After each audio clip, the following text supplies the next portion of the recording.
So we're back with You, Season 4, and Netflix's latest business model of splitting seasons in two so people stay subscribed longer. Even though they just destroyed password sharing in Canada, so I'm gonna go back to asking for a free review code. And I don't really know how that's gonna pan out for them because this season really isn't that great so far. Apologies if you disagree, I just so desperately feel like the writing team needs more. Again, guys, if you're gonna be this bland, You in Paris was right there. But no, they don't want me to be happy. Now, full disclosure, I have access to the full season, but I have only watched the first 5 episodes because I want this video to exist in the world where most people only seen those 5 episodes. So I'm kind of wondering, a lot of the critic reviews seem like pretty high, largely favorable compared to audience scores. So I'm wondering if maybe the rest of the season really picks up the slack. But I continuously just feel like the show is losing track of what it's supposed to be and the kind of character they're dealing with. I do think there was a really interesting premise set up in this season, and then they approached it from probably the least interesting way possible. I get that they can't go back to Joe, the weirdo, lover boy, stalker, murderer the same way they've done before, but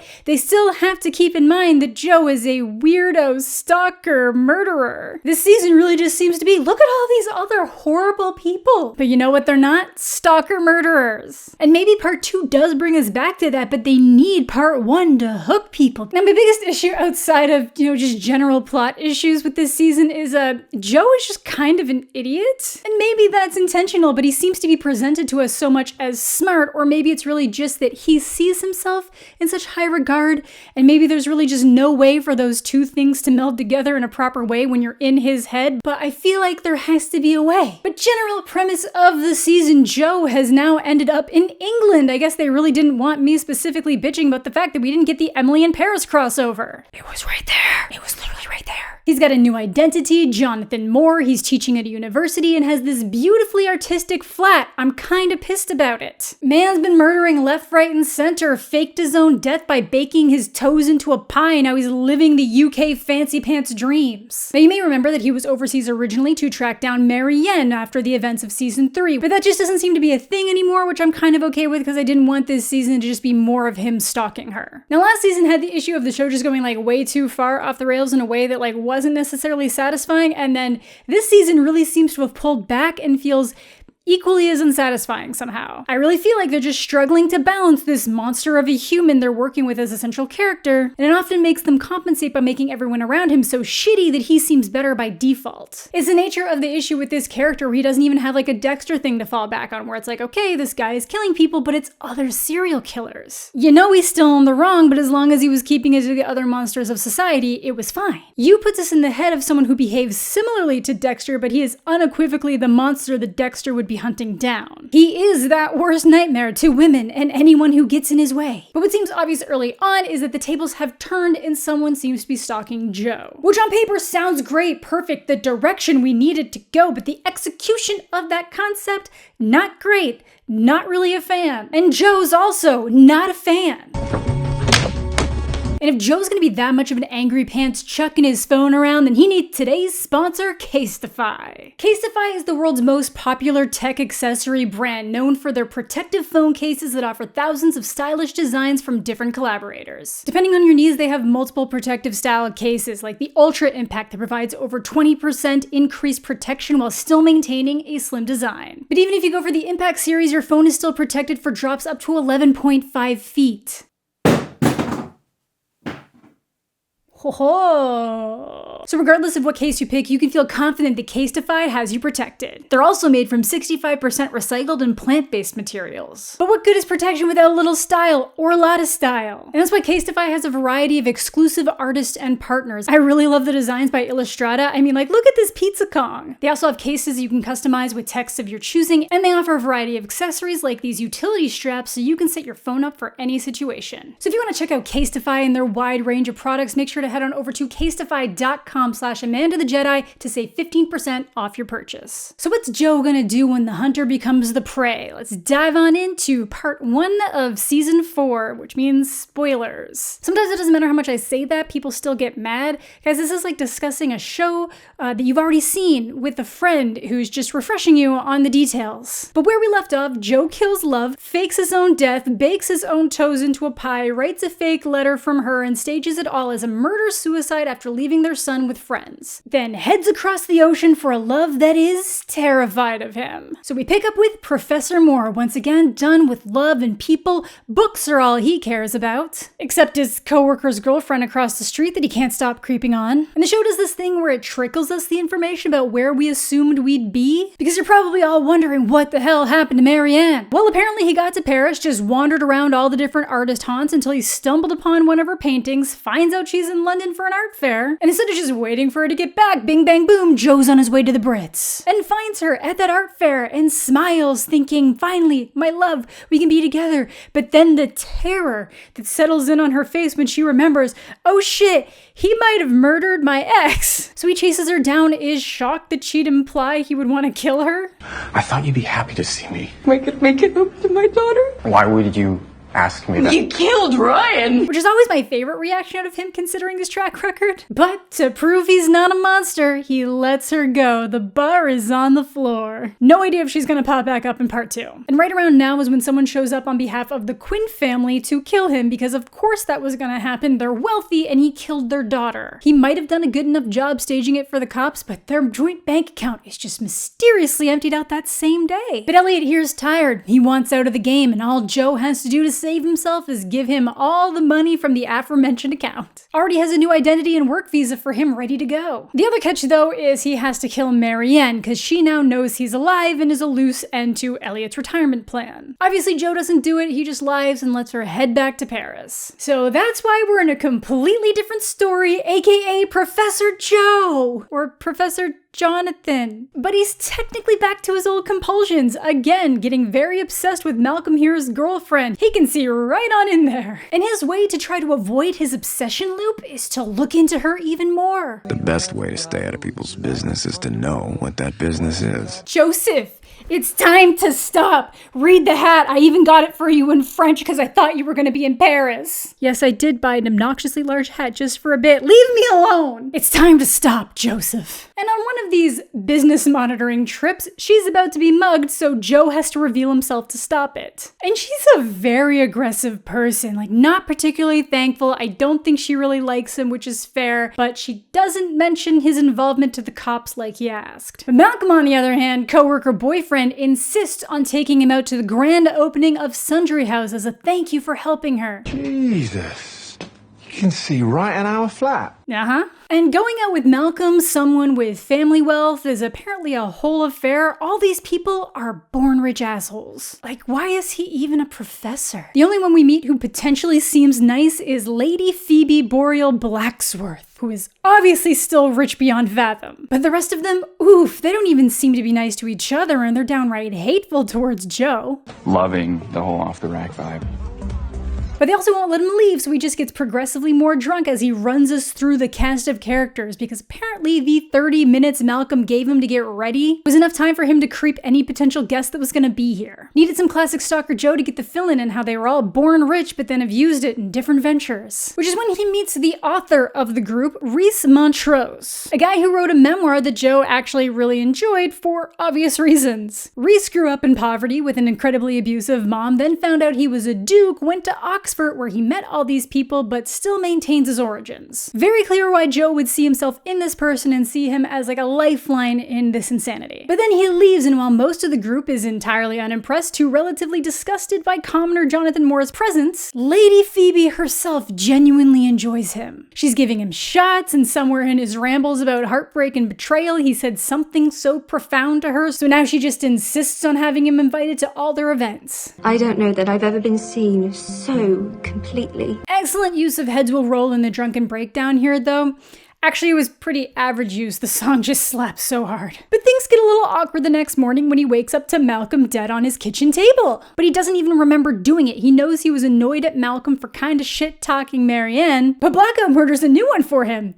I think. Whatever, doesn't even stop to wonder if something else is going on here. Even after noticing that the dude's finger is missing and he can't figure out where he put it, he just disassembles the body and yeets it in the Thames. He just can't keep getting away with this. And I don't even mean the murder because I don't think he did it. I mean just this like shoddy disposal method. It is the modern age. He literally just rocks up to a random warehouse and uses their power tools. Netflix also getting ballsy, pun intended, because they show us Malcolm's full wang so we can see the Prince Albert piercing. Don't look that one up. And without even letting this hang in the air a little bit, he's getting vanishing messages on his phone because ding ding ding, he didn't kill Malcolm. Whoever's sending these messages did it, just assumed he'd go down for the crime, but now they're super impressed with his disposal method. So my immediate thought was, it's Rich Dude. He left the party early, he has an air of outsider vibes to these people around him because of his upbringing, but he's also the person Joe sees himself in the most, and he's literally the first person Joe sees after the disposal. But who are our other suspects? Because as Joe will quickly realize,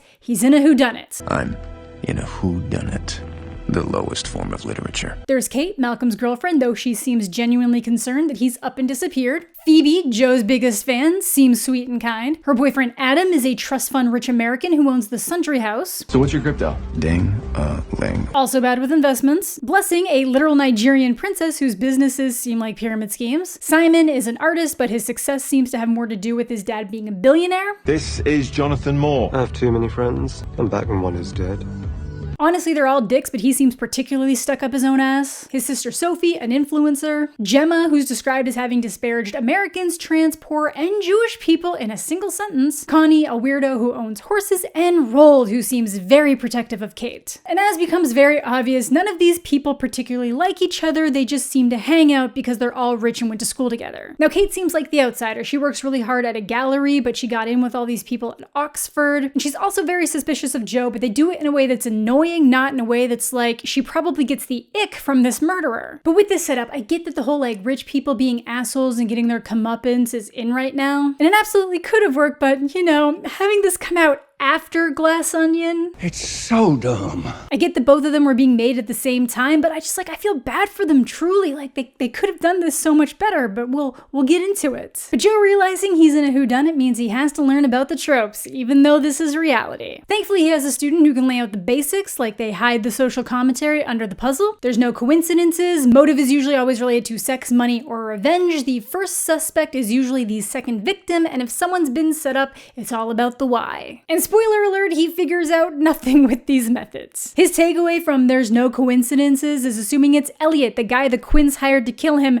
messing with him. You know, the guy who was tired and didn't want to hurt people anymore, so he took his payday and permanent vacation. I am not an idiot. That kind of sounds like you are, though. So stupid, Joe, don't make me get the hat. Like maybe he'll pop up again in part 2, but who knows? Clearly wasn't him. But whoever the killer is has been doing his own research and seems to know that Joe's not Jonathan Moore. Heat's on, and the only useful thing he's found from his sleuthing is that no one really seemed to like Malcolm. Adam here seemed to have a particular reaction to his name being mentioned. So I would have assumed that Adam here was the first prime suspect. He finds out that Adam's the family fuck up and is losing a ton of money with his business ventures. Ends up finding out that Malcolm owed him money, but he falls off him as a suspect once he realizes that he gets off on golden showers from the help. Please, this one, me. Look, I'm not trying to kink shame, but the show presented it in a kink shame way. Honestly though, the fact that he only likes being peed on by people that he sees as lesser than him, I think we can shame that part. But hey man, someone who gets off on secret golden showers can still be a murderer. You can have more than one secret. Connie lets slip that Malcolm owes him $60, and after some sleuthing, Joe finds Malcolm's bet book. And on top of Adam, it seems like he owes a lot of people money. Family money dries up quick when you bet it away. But he realizes that this indirect detective work around these people isn't gonna get him far, so he's gonna go back to Stalker Joe because like his strength is his observation. But what good are your observations if your conclusions suck? But it's time for the next event, Simon's art show. And other than the fact that this is largely a bunch of shitty NFTs, he has these large cat paintings that kinda rock before this girl runs in and ruins one. Fuck you! Tell him you're fake! Tell him! Tell him! Seems pretty obvious that it was authentic rage, but Simon plays it off as part of the show, the art evolving. But no, she's apparently the real artist behind them. Simon stole her work and apparently does it to all his assistants while getting them hooked on drugs so no one will believe them if they ever come forward. And apparently Malcolm found out and used it as blackmail, making Simon a very concrete suspect. I have too many friends. I'm back when one is dead. But so much for that, because someone ends up killing Simon and took his ear, presumably for easy framing down the line. So Joe's like, oh no, the first suspect was the second victim, just as the whodunit foretold. But none of these people seem to care that Simon is dead except his sister, who is also just using it for personal gain. And the only person who seems bothered by this behavior other than Joe is Rhys. Simon tore through people like Christmas presents. They love enemies. I hoped you might change. God, what a poetic little murderer. Joe does at least have some slight suspicions about Rhys because like everyone's on the table, but it's not enough. And the Malcolm asshole train continues when Joe realizes that he was sleeping with the whodunit girl who's not a suspect. Kate even says she was aware. You think I didn't know he was fucking around behind my back? But if the multiple murders wasn't enough, the killer knows he's Joe Goldberg. He broke into his apartment and tacked all the articles of his presumed victims on the wall. Hello, Joe.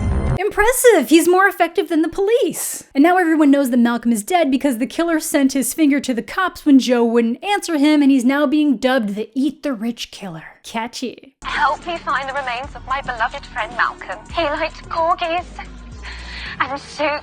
Now the annoying thing here is that we're obviously supposed to feel like this other killer is bad, which they are, but that doesn't make Joe good. So I love that he's being fucked with, but I really wish he was being fucked with by someone who wasn't also a murderer. Joe deserves comeuppance, but not in some sick rich person game. I want a victim mentally torturing him, not pin us against the rich people so we side with someone who's killed multiple individuals for personal gain and in fits of rage. And all this killer wants is for Joe to assist in their plans. Specifically, they want Joe to kill Kate, which he refuses to do because he's kind of getting enamored with Kate. She's gonna have to piss him off first. Okay, I'm sorry. But instead of seeing this as this person not wanting to kill Kate themselves, meaning she'd probably be safe, he starts stalking her around like, just stay away from her, dude. Anything happens to her and it's falling on you. This person is ahead of you at every step. Kate even ends up noticing that he's always staring at her through the window and following her around and tells him off, but then he still follows her. And somehow this doesn't completely blow up in his face, even though she is very hateful and hostile towards him. She still ends up leading to a park so she can take him to Pound Town.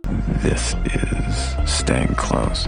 No harm in it. Damn it, Joe, don't make me bring out the hat again. This is just stupid from every different angle, though. I get that she's like grieving or whatever, but like the behaviors are not lining up. He does end up pissing her off, but he continues to stalk her. But Vic, Phoebe's driver and bodyguard, and the person who caught him peeping on Adam getting the shower, has also been stalking him around, peeped on the woodland session, everything. Because Vic feels that there is something very off with Joe, which there is, but not in the way Vic thinks. But when he finds Malcolm's ring that someone had planted in Joe's pocket, he assumes Joe's the killer and goes to call the cops, so to protect his identity, Joe kills Vic. Which he hates that he did, but then uses it to manipulate his new friend, which is the smartest thing he has and will do this whole season. Or at least this part of the season. Says that he was right, it was exhilarating to kill him, and just asks him to leave Kate alone, cause she's his. So now whoever it is wants to meet. And if these people weren't dumb enough, they decide to have an isolated party in a countryside mansion that Phoebe insists Joe attend. Which he really shouldn't, but Kate's gonna be there, and he assumes the killer's gonna be there, so he's planning this to be the final showdown location. Now my favorite thing about Joe that he actually gets called out on is that people will just be like talking to him,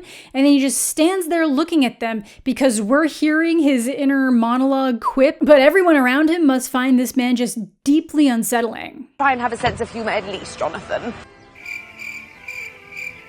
It's like when you pull the laugh track from a sitcom. But apparently he's been given Lord Tennyson's favorite room of the house. The Tenny room isn't assigned to just anyone. It's a great bed for shagging. God, she just cannot make up her mind about this weirdo. But now we're in a classic whodunit setting. An old, creepy mansion. There's no self-service, no Wi-Fi. So his friend can't communicate with the app. So when a note gets slid under his door, he assumes it's the killer, but it's Phoebe wanting to make a move on him. She got literal penis candles molded from her actual lover's weens. Interesting tactic. God, I'm just so sick of this. Anyway, he manages to tactfully get out of it by mentioning Adam, which is apparently what she's insecure about. Adam not wanting to get serious. But he does, mainly to get access to her money, which we find out when Joe thinks he's again talking to the killer, but it's just Adam wanting advice. He's made a bunch of bad investments and about to default on every single one of his loans, so marrying for money seems pretty smart. But he'd have to give up certain things to be a Blackwell. So no more pee parties. This then just leads to this whole back and forth between Phoebe and Adam later on that I just like don't get why it matters or why it happened. But this whole trip is basically people having conversations with Joe where he assumes they're the killer, but they're just turning to him for interpersonal stuff because they don't trust anyone or believe they'd care. But Adam does give him a little interesting nugget. Apparently this whole thing wasn't Phoebe's idea. It was Roald, the one who seems to be moving in on Kate. So now Joe thinks he's the killer, and honestly, he was my genuine next suspect, but the killer asking Joe to kill Kate really derails that. Because Roald is obsessed with Kate in a very similar way that Joe gets obsessed with women. Look at these creeper shots. Which to me prevents him from being the killer, though he clearly has a disdain for the people that have died. It's because he hates how they treated Kate. So he never would have risked Joe actually killing her. He even tries to pull a Wedding Crashers on him. Lucky for her, they seem to wind up dead.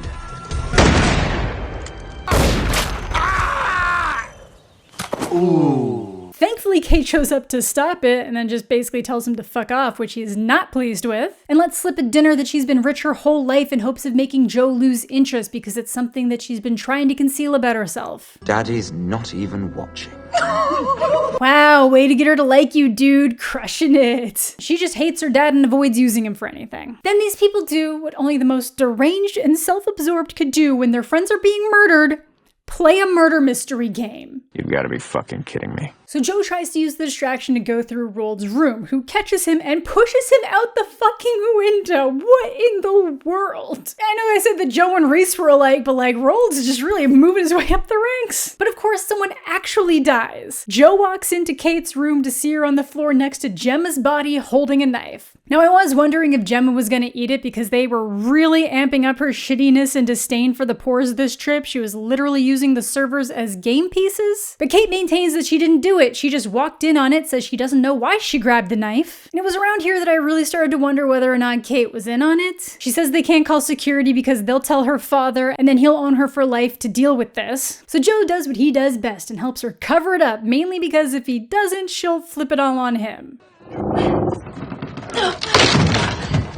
Yeah, it's going about as well as you can imagine. And she rightly becomes concerned about how good he is at hiding dead bodies, so he admits that someone tried framing him for Malcolm's murder, and it looks like they're now trying to frame her for Gemma's. And she actually believes him, so they head back to the house together when she realizes that she lost her bracelet. I absolutely would have made her go back to get it, but obviously Joe does. And then when she walks into her room, Phoebe's there looking at the bloody carpet, but thankfully she believes her about what happened. It's barely an inconvenience. She's mostly just relieved it was Gemma and not Kate. But of course, this is when Roald comes by, stooping at the door, hears all of this, but then does think that Joe's the killer, even though he was in the process of being tossed out a window when Gemma was killed. Obviously, he walks in on Joe fishing Kate's necklace out of Gemma's body and marches him back to the house to present him as the Eat the Rich killer. I do get why they think it's him. The second he showed up, their friends all started dying, but they really think it's because he's just so disdainful and jealous of their riches when, like, they're the ones that are disdainful towards everyone they see as less than them. Do you resent us, Jonathan? And none of these other people are taking it particularly seriously except for Adam. When you stabbed Malcolm,